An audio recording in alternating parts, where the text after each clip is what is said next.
Class year students, open the SST book, chapter 2 in civics,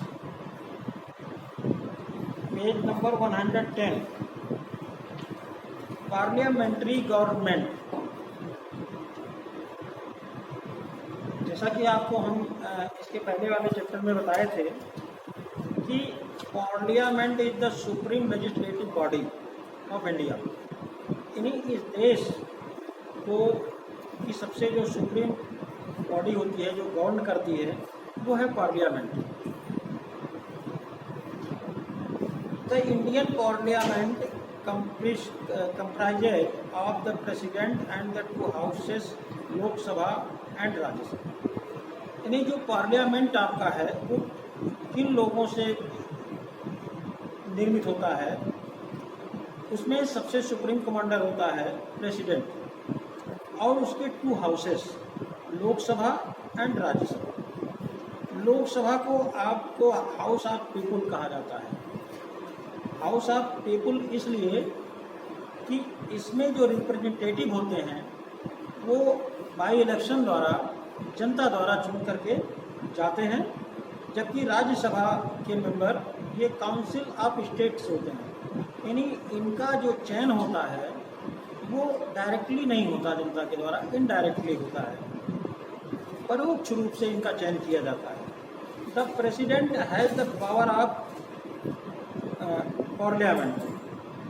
ये जो president होता है ये पार्लियामेंट का सुप्रीम पावर इसके पास होता है। वो लोकसभा को डिजॉल्व भी कर सकता है और उसका गठन भी कर सकता है। The constitution of India came into force on January 26, 1950। ये आप जानते हैं कि हमारा जो कॉन्स्टिट्यूशन है वो 26 जनवरी 1950 में लागू किया गया था। और जो फर्स्ट जनरल इलेक्शंस हुए थे अंडर द न्यू कॉन्स्टिट्यूशन, ये 1951-52 में हुए थे। And the first elected parliament, और जो प्री इंडिया में पहला इलेक्टेड गवर्नमेंट फॉर्म हुआ था वो अप्रैल 1952 में। सेकेंड लोकसभा का गठन अप्रैल 1957 में हुआ था और third Lok Sabha April 1962, fifth Lok Sabha March 1971, six Lok Sabha March 1977। ये डेट है, आपको लर्न करना पड़ेगा। Seventh Lok Sabha in January 1980 and eight Lok Sabha in December 1984, ninth Lok Sabha in December 1989 and the 10th Lok Sabha in June 1991. The 11th Lok Sabha in May 1996, 12th Lok Sabha in March 1998, 13th Lok Sabha in October 1999, 14th Lok Sabha in May 2004 and 15th Lok Sabha in April 2009। 209 के बाद 26 मई 1914 और 17th Lok Sabha form 26 मई 1919। अब सवाल ये होता है कि parliament, constitution में पार्लियामेंट को ही गवर्नमेंट के रूप में क्यों चूज किया गया? इसके पीछे के कारण था कि एक तो भारत बहुत बड़ा देश था, यहाँ वोटर की संख्या बहुत ज़्यादा थी, और दूसरा कारण ये था कि जो यहाँ के लीडर थे वो फैमिलियर थे। इसका मतलब ये है कि जब वो पार्लियामेंट के फंक्शनिंग बॉडी में वर्क करेंगे तो अगर ये इलेक्शन सिस्टम नहीं रखा जाएगा तो वो निरंकुश हो जाएंगे। इसलिए पार्लियामेंट सिस्टम को अडॉप्ट किया गया।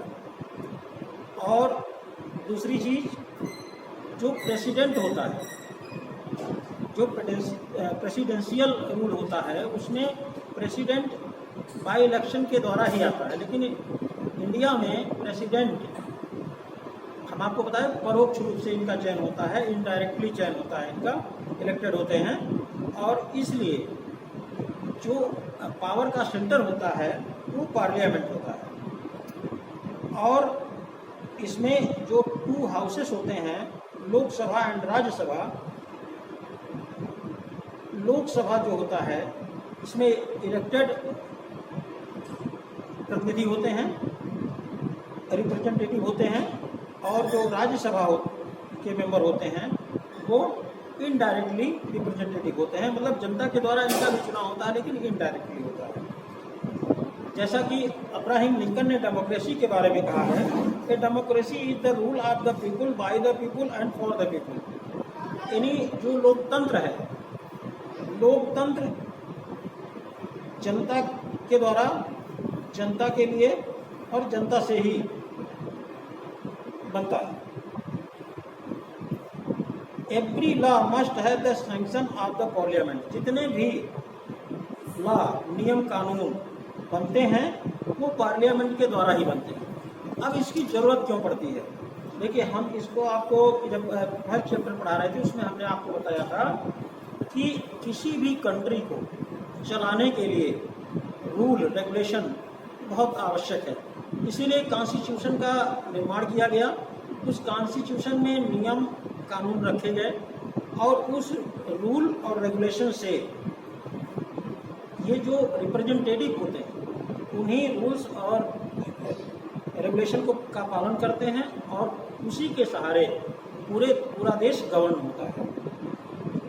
इसके बाद जो 2 हाउसेस हैं उसमें से पहला Lok Sabha. Lok Sabha is composed of the representative of people chosen by the direct election on the basis of universal adult suffrage. Means Lok Sabha में जो रिप्रेजेंटेटिव होते हैं वो जनता के द्वारा चुने जाते हैं डायरेक्टली बाय इलेक्शन, और चुनाव कौन करता है इलेक्शन में? वो लोग करते हैं जो एडल्ट होते हैं। जिनकी उम्र 18 साल हो जाती है वही उन्हें ही वोट देने का अधिकार है, उन्हें ही अपने रिप्रेजेंटेटिव को इलेक्ट करने का अधिकार है। Constitution provide that the maximum strength of house be 552 members. लेकिन ये जो मेंबर की इसमें संख्या दी हुई है वो थोड़ा सा डिफरेंट है।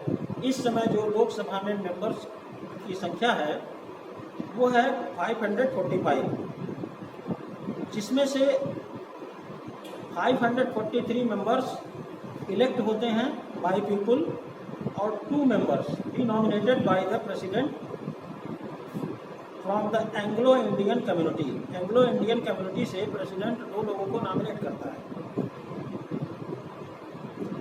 और देखिए यहाँ लिखा हुआ है नीचे जो हमने अभी आपको बताया, at present the strength of the house is 545 members.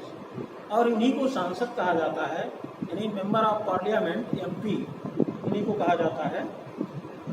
और ये सुप्रीम पावर होता है। लोकसभा, जिनको हिंदी में निचला सदन कहा जाता है, राज्यसभा को उच्च सदन कहा जाता है और लोकसभा को निम्न सदन कहा जाता है। और इनके पास सबसे ज़्यादा अधिकार होता है, किसी भी कानून बनाने का भी अधिकार, देश में शासन करने का भी अधिकार। पूरा एक तरह से सत्ता का केंद्र लोकसभा होता है। The term of the Lok Sabha unless dissolved is 5 years from the date appointed from its first meeting. और जिस दिन लोकसभा का चयन होता है उसके ठीक 5 साल बाद उस लोकसभा को डिसॉल्व कर दिया जाता है और उसके बाद पुनः इलेक्शन होते हैं और फिर नई गवर्नमेंट जो इलेक्ट होकर के आती है वो फॉर्म होती है, जो इस देश के शासन को चलाती है। तो इसके आगे हम आपको नेक्स्ट वीडियो में बताएंगे कि राज्यसभा का क्या कार्य है और ये किस तरह से लोकसभा से भिन्न है। तो इस वीडियो में इतना है।